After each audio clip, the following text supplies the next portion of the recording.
اور جب پولیس پرچہ کاٹنے آئے تو آپ اس سے کہہ دیں کہ جناب اس نے تو مجھ سے رشوت مانگی تھی، اس لیے میں نے وزیر اعلیٰ کے حکم پر اس کا سر پھوڑ دیا۔ یعنی وزیر اعلیٰ اپنے صوبے کے عوام کو کہہ رہا ہے کہ تمام سرکاری افسروں کے جو تمہیں پسند نہ ہو، جو تمہارا ناجائز کام نہ کرے، جو تمہاری فیور کرنے سے ناجائز فیور کرنے سے انکار کر دے، اس پر رشوت خوری کا الزام لگا کر اس کا سر پھوڑ دو، کوئی تمہیں پوچھنے والا نہیں ہوگا۔ اور ناظرین، یہ تو ایڈمنسٹریشن کا ایک نیا ماڈل ہے جو پی ٹی آئی وہاں نافذ کرنے جا رہی ہے، لیکن اس کا ایک نتیجہ یہ بھی ہے، جو لوگ کہہ رہے ہیں کہ سوال کر رہے ہیں کہ یہ حکم دینے والا کون ہے؟ یہ حکم دینے والا وہ ہے جس پر پختونخوا صوبے کا سب سے بڑا رشوت خور ہونے کا الزام ہے۔ اور اس کی کئی آڈیو لیکس ہوئی ہیں جن میں وہ کسی سے 15 کروڑ مانگ رہا ہے، کسی سے 20 کروڑ مانگ رہا ہے۔ وہ رشوت نہیں تھی تو وہ کیا تھی؟ اس کی وضاحت گنڈا پور کو کرنا چاہیے کہ وہ یہ 20 کروڑ 15 کروڑ زکوٰۃ اور فطرانے میں مانگ رہا تھا، خیرات اور صدقے میں مانگ رہا تھا، یا وہ رشوت تھی؟ اور پھر اسی کی پارٹی کا ایک لیڈر ہے تیمور جھگڑا، جس نے آن دی ریکارڈ پریس کانفرنس میں آ کر یہ الزام لگایا کہ گنڈا پور جو ہے وہ وزارت دینے کے لیے 20 کروڑ روپے کی رشوت مانگتا ہے۔ 20 کروڑ روپے کی رشوت دو اور وزارت لو۔ اگر تیمور جھگڑا گنڈا پور کے حکم پر عمل کرتے ہوئے اب جا کر لیٹ صحیح مؤثر و ماضی اس کو کارروائی کہہ سکتے ہیں کہ جا کر گنڈا پور کا سر پھوڑ دے اور کہے کہ جناب میں نے تو گنڈا پور کی حکم کی تعمیل کی ہے، اس نے کہا تھا کہ جو رشوت مانگے اس کا سر پھوڑ دو، تو اس نے مجھ سے 20 کروڑ روپے رشوت مانگی تھی، میں اس کا سر پھوڑ رہا ہوں، تو پھر کیا بنے گا؟ تو خیر یہ ایک ٹریجڈی ہے کہ ایک ایسے شخص کو وزیر اعلیٰ بنا دیا گیا جس نے پہلے تو آتے ہی اعلان کیا کہ 9 مئی کے تمام ملزم رہا کر دیے جائیں، اگرچہ بعد میں مداخلت ہوئی، اس فیصلے پر عمل نہیں ہو سکا۔ اب وہ حکم دے رہا ہے کہ جس کا دل چاہے وہ جس افسر کو، کوئی پولیس افسر آپ کو پسند نہیں ہے، کوئی وابڈا کا افسر آپ کو پسند نہیں ہے، کوئی محکمہ تعلیم کا افسر آپ کو پسند نہیں ہے، کوئی کسی بھی محکمے کا کوئی افسر جو آپ کے ساتھ اور ناجائز کاموں میں بھی تعاون کرنے سے انکار کر دے، تو آپ کو تو ایک لائسنس مل گیا کہ جناب اس نے مجھ سے رشوت مانگی تھی، میں نے اس کا سر پھوڑ دیا، اور میں نے تو صرف سر پھوڑا تھا، یہ مر گیا، یہ میرا قصور نہیں ہے،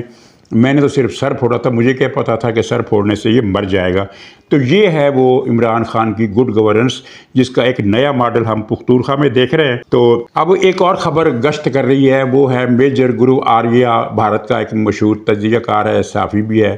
اس نے ایک دعویٰ کیا ہے۔ اس دعوے میں کتنی صداقت ہے مجھے تو اس دعوے پر شک ہے۔ اس نے کہا ہے کہ عمران خان پچھلے 5 دن سے مسلسل یہ فوج کی منتیں کر رہا ہے کہ مجھے امریکہ یا برطانیہ بھجوا دو۔ اس نے پورا پروگرام اس بارے میں ریکارڈ کرایا۔ خلاصہ اس کا یہی ہے کہ عمران خان پچھلے 5 دن سے، یعنی اگر یہ پروگرام کل نشر ہوا تو اس کا مطلب ہے کہ پچھلے 6 دن سے عمران خان منتیں کر رہا ہے، ریکویسٹ کر رہا ہے کہ میری بس ہو گئی اور مجھے اب باہر بھجوا دو۔ کہاں بھجوا دو؟ امریکہ اور برطانیہ۔ لیکن پاکستانی فوج نے اس سے کہا، یہ میجر آریہ گروپ کے دعوے کے مطابق، کہ پاکستانی فوج نے اس سے کہا ہے کہ اگر تمہیں باہر جانا ہے تو ہم تمہیں سعودی عرب بھجوا دیں گے، امریکہ برطانیہ نہیں بھجوا سکتے۔ تو یہ اس بات پر میں نے پچھلے سال ایک پروگرام کیا تھا اور اس میں یہ بتا دیا تھا کہ یہ ممکن ہی نہیں ہے کہ عمران خان کو باہر جانے دیا جائے، کیونکہ اگر باہر امریکہ یا برطانیہ وہ جاتا ہے تو وہاں بیٹھ کر وہ اپنی پی ٹی آئی کے فوج مخالف ایجنڈے کی جو کمپین ہے وہ اس کو جنگی بنیادوں پر چلائے گا، اور پاکستان کے لیے ایک نیا درد سر پیدا ہو جائے گا۔ ہر روز اس کی یوٹیوب پر ویڈیو آیا کرے گی، وہاں جلسے ہوا کریں گے، جلوس نکلا کریں گے، اور وہ گاڑیاں جن کے اوپر بڑے بڑے بینر لگے ہوتے ہیں، پاکستانی فوج کو گالیاں دی جاتی ہیں۔ ابھی پرسوں ترسوں جو امریکہ میں IMF کے دفاتر کے سامنے جو مظاہرے ہوئے ہیں، ان میں صرف پاکستانی فوج کے خلاف بات ہی نہیں کی گئی بلکہ پاکستان کو گالیاں دی گئی، پاکستان کی مذمت کی گئی، اور پاکستان کو تباہ کرنے کی باتیں بھی کی گئی، اور یہ سب پی ٹی آئی والوں نے کی۔ اور ابھی عمران خان نے کل یہ کہا کہ جناب یہ جو اکاؤنٹس جھوٹے ہیں، جو پاکستانی فوجیوں کی شہادت پر خوشی ظاہر کرتے ہیں، یہ جھوٹے ہیں، ہمارے اکاؤنٹ نہیں ہے۔ بھائی کیوں نہیں ہے؟ تم ان اکاؤنٹس کی ری ٹویٹ پوری ان کی ٹائم لائن جا کر دیکھ لو، سارے کے سارے پی ٹی آئی کے لوگوں نے اس کو فالو کیا ہے، لائک کیا اور ری ٹویٹ کیا ہے۔ بلکہ میں آپ کو ایک اور بات بتاتا ہوں، آپ چھوٹا سا کام کریں۔ بھارت سے ویڈیو آتی رہتی ہیں کہ وہاں کسی عورت کو پکڑ کر ڈنڈوں سے مارا جا رہا ہے، کسی مسلمان کو سڑک پر لٹایا ہوا ہے اور اس کو پتھر سے سر کچلا جا رہا ہے، یا کسی بچے کے سر پر پاؤں رکھ کر اسے ہلاک کیا جا رہا ہے۔ اس طرح کے بھارت میں بہت سارے واقعات ہوتے ہیں، تو ان کی ویڈیوز آتی رہتی ہیں۔ آپ صرف یہ کریں کہ ان میں سے کوئی ایک ویڈیو اٹھائیں اور اس کو اپلوڈ کر دیں، ٹویٹ کر دیں اور اس کے نیچے اپنا کیپشن لکھ دیں، اس کے اوپر اپنا تبصرہ لکھ دیں کہ بھارت میں یہ ظلم ہو رہا ہے، بس اتنا لکھنا آپ نے۔ اس کے بعد پھر آپ 1 گھنٹے کے بعد اس پر کومنٹس اور ٹویٹس دیکھیے گا۔ پی ٹی آئی کے لوگ آپ کی ماں، بہن، دادی، نانی، پھوپھی، چاچی، آپ کے پورے خاندان کی ہر عورت کا ذکر کریں گے گندی گالیوں کے ساتھ، نہایت ہی بیہودہ، ناقابل تصور اور ناقابل سماعت، ناقابل مطالعہ قسم کے کمنٹس کریں گے، گالیاں، غلاظت، صرف حالانکہ آپ نے تو بھارت پر تنقید کی ہے، پی ٹی آئی کا تو کوئی ذکر ہی نہیں ہے، لیکن وہ بھارت کی صفائی میں پی ٹی آئی والے اتنے ذہنی توازن کھو دیتے ہیں کہ بھارت کے خلاف ٹویٹ کرنے کی تمہیں جرت کیسی ہوئی جبکہ پاکستان میں اس سے زیادہ ظلم ہو رہا ہے۔ یہ تو آن دی ریکارڈ ہے کہ پی ٹی آئی کے رہنماؤں نے کہا، بار بار کہا کہ فلسطین میں جتنا ظلم ہو رہا ہے اس سے زیادہ تو پاکستان میں ہو رہا ہے۔ فلسطین میں جہاں 34,000 انسان شہید کیے گئے ہیں اور جہاں 16,000 بچے ہیں اور جہاں 40,000 بچے یتیم ہوئے ہیں اور زخمی ہوئے ہیں، تو فلسطین سے زیادہ ظلم پاکستان پر ہو رہا ہے۔ تو آپ کوئی بھی شخص بھارت کی ویڈیو لے کر کسی بھی، یعنی پولیس چاہے وہ ظلم کر رہی ہے، چاہے بی جے پی والے ظلم کر رہے ہیں، مسجد کو شہید کر رہے ہیں، مسلمان علماء کی داڑیاں نوچ رہے ہیں، کوئی بھی ویڈیو لے کر، بلکہ مسلمان کو بھی چھوڑے، وہ جو شودر دلت والا ایشو ہوتا ہے وہ لے لے کہ کسی شودر عورت کو پکڑ کر درخت سے باندھ کر زندہ جلایا جا رہا ہے، اس کی ویڈیو آپ ٹویٹ کریں یا اپنے کومنٹس کے ساتھ کہ بھارت میں کیا ہو رہا ہے، اور اس کے بعد اپنی ماں بہن کے لیے ایسی مغلظات آپ کو سننا ہوں گی کہ آپ کی روح کانپ جائے گی، لیکن نہیں کانپے گی، اس لیے کہ پتہ چل گیا ہے کہ پی ٹی آئی والوں کے پاس گالیاں دینے کے سوا کچھ نہیں ہے۔ لیکن سوال یہ ہے کہ بھارت کے خلاف اگر آپ کوئی کومنٹس کرتے ہیں، کوئی ٹویٹ کرتے ہیں، کوئی ویڈیو اپلوڈ کرتے ہیں، تو پی ٹی آئی والوں کی دمچی میں اتنی زیادہ آگ کیوں بھڑک اٹھتی ہے کہ وہ ہوش و حواس سے کھو بیٹھتے ہیں؟ تو یہ سب کچھ پی ٹی آئی کروا رہی ہے، اور ان کی وارداتیں تو میں نے تو بہت مرتبہ 2-3 مرتبہ میں نے پروگرام بھی کیے کہ پی ٹی آئی نے کئی لاکھ افغان باشندے غیر قانونی طور پر پاکستان میں منگوائے اور ان کو پیسہ دیا اور ان کو پاکستانی شہریت دی اور ان کو پاکستان کا ووٹر بنایا۔ تو اب پتہ چلا کہ انہوں نے فوج میں بھی افسر بھرتی کروائے۔ پی ٹی آئی کے دور میں فوج کے اندر نادرہ کی ملی بھگت سے افغان شہری افسر کے عہدے پر جا پہنچے۔ تو یہ ایک بہت بڑا پلان تھا کہ پاکستانی فوج کو اس کے اندر افسر گھسا کر ان افسروں کے ذریعے پاکستانی فوج کو تباہ کرو، یہ تھا عمران خان کا پروگرام۔ اور وہ جو سارا کچھ یہ فلاپ ہوا ہے تو اس کا صدمہ اب پی ٹی آئی کو بھی ہے اور پی ٹی آئی کے سہولت کاروں کو بھی ہے، اور خاص طور پر ہر سطح کی عدالت میں بیٹھے ہوئے عمران خان کے حامی اور ان کے پالے ہوئے ججوں کو بھی ہے، جو آئے روز دہشت گردی کے ملزموں کو رہا کر رہے ہیں اور ایسے ریمارکس دیتے ہیں کہ آدمی کی عقل گم ہو جائے کہ بھئی یہ ریمارکس دینے کا کیا موقع ہے۔ مثلاً یعنی ایک جج صاحب کے یہ ریمارکس ہے کہ آپ نے پی ٹی آئی کے ورکر تو پکڑ لیتے ہیں، جو بم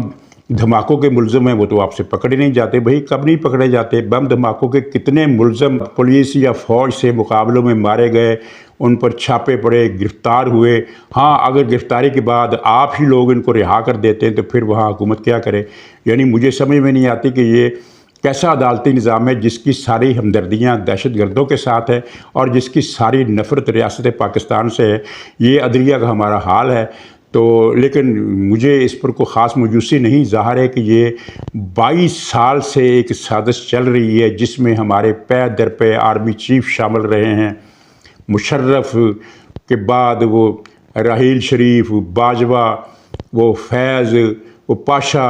وہ ظہیر الاسلام اور پتہ نہیں کون کون سے، ایک اتنی منظم سازش ہے جس کی سرغنے پاکستانی فوج کے سربراہ رہے ہوں اور پاکستانی فوج کے سربراہ ہوتے ہوئے پاکستان کو تباہ کرنے کے منصوبے بنا رہے ہوں اور 22 سال تک یہ چلتا رہا ہو۔ تو اب جب ان کو جڑ سے اکھیڑنے کا موقع آ گیا ہے